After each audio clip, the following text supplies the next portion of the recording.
2024 বৰ্ষৰ ইউপিএছচিৰ অসামৰিক সেৱাৰ ফলাফল ঘোষণা কৰা হৈছে। ফলাফলৰ শীৰ্ষত প্ৰয়াগৰাজৰ শক্তি দুবে, দ্বিতীয় স্থান দখল কৰিছে হৰ্ষিতা গোয়েলে, তৃতীয় স্থানত দংগ্ৰে অৰ্চিত পৰাগ আৰু 474 সংখ্যক স্থানত উজলিছে অসমৰ নগাঁৱৰ ভাস্বত শইকীয়া।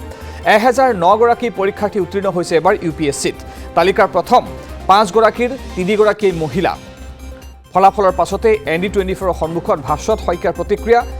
ভাস্বত শইকীয়াৰ পৰিয়ালত ফলাফলক লৈ আনন্দ দেখিবলৈ পোৱা গৈছে আৰু পুত্ৰৰ কৃতকাৰ্যতাত সুখী ভাস্বতৰ অভিভাৱক। নগাঁৱৰ পৰীক্ষাৰ্থী ভাস্বত শইকীয়া সফলতা লাভ কৰিছে ঘোষিত ইউপিএছচিৰ ফলাফলত। 2024 বৰ্ষৰ ইউপিএছচিৰ যি ফলাফল ঘোষণা কৰা হৈছে অসামৰিক সেৱাৰ, সেই ফলাফলৰ শীৰ্ষত প্ৰয়াগৰাজৰ শক্তি দুবে, দ্বিতীয় স্থানত আছে হৰ্ষিতা গোয়েল, তৃতীয় স্থানত আছে দংগ্ৰে অৰ্চিত পৰাগ, 474 সংখ্যক স্থান দখল কৰিছে নগাঁৱৰ ভাস্বত শইকীয়াই। মুঠ 1009 গৰাকী পৰীক্ষাৰ্থী উত্তীৰ্ণ হৈছে এবাৰ ইউপিএছচিত। তালিকাৰ প্ৰথম 5 গৰাকীৰ 3 গৰাকী মহিলা পৰীক্ষাৰ্থী আৰু ফলাফলৰ পাছতেই ND24ৰ সন্মুখত প্ৰতিক্ৰিয়া ব্যক্ত কৰিছে ভাস্বত শইকীয়াই। ভাস্বত শইকীয়াৰ পৰিয়ালত ফলাফলক লৈ আনন্দ দেখিবলৈ পোৱা গৈছে।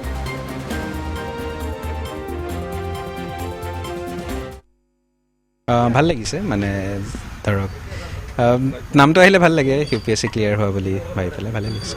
মানে এতিয়াও আগৰ ট্ৰেণ্ডৰ মতে চালে IPS পোৱাৰ চান্সটো বেছি। বাকীটোতো IS যদি হৈ যায় লাকৰ কথা।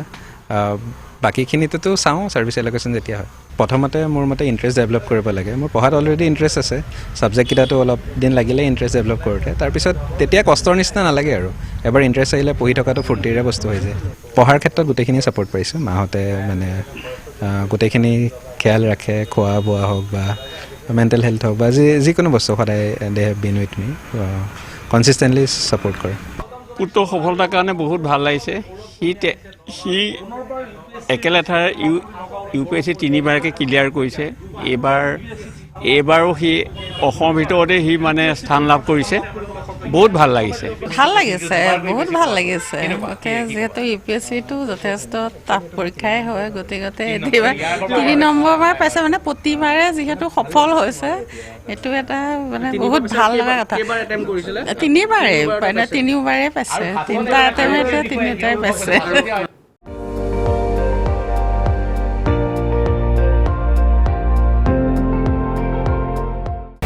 আপুনি চাই আছে ND24, সৰ্বশ্ৰেষ্ঠ নহয়, সৰ্বোত্তমৰ দৌৰ।